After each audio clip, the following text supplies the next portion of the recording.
বৃষ্টিপাত থেমে গেলেও রাজধানীর বিভিন্ন এলাকায় এখনও পানি জমে আছে। নিকুঞ্জ 1 এলাকায় দীর্ঘ জলাবদ্ধতায় চরম দুর্ভোগে বাসিন্দারা। এদিকে আবহাওয়া অধিদপ্তর জানিয়েছে আপাতত ভারী বৃষ্টির সম্ভাবনা নেই। বৃহস্পতিবারের পর থেকে আবারও টানা বর্ষণ হতে পারে।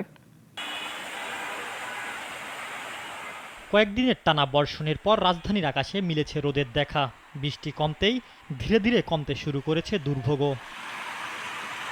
ধানমন্ডি নিউ মার্কেট সংসদ ভবন এলাকা, গুলশান, বনানী, মিরপুর উত্তরা সহ নগরীর বেশিরভাগ এলাকায় সড়ক থেকে নেমে গেছে জমে থাকা পানি।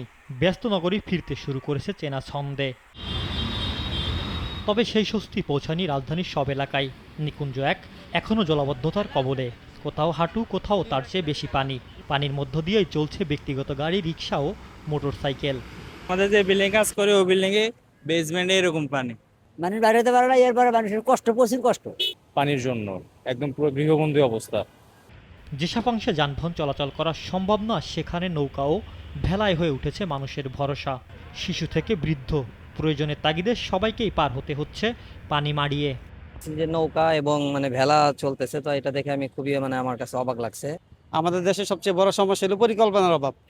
এদিকে আবহাওয়া অধিদপ্তর জানিয়েছে আগামী কয়েকদিন রাজধানীতে ভারী বর্ষণের সম্ভাবনা নেই।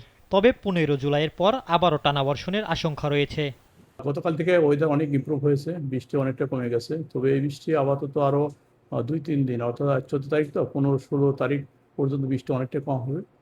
তারপর যা একটু বৃষ্টি একটু বাড়বে। বৃষ্টি আপাতত থেমেছে, ফিরেছে স্বাভাবিক জীবনও। কিন্তু নিকুঞ্জ 1-এর মতো কিছু এলাকা জলাবদ্ধতা মনে করিয়ে দিচ্ছে শুধু বৃষ্টি থামলেই দুর্ভোগ শেষ হয় না। স্থায়ী সমাধানে কার্যকর ড্রেনেজ ব্যবস্থার বিকল্প নেই। ইমরান শেখ, নাগরিক, ঢাকা।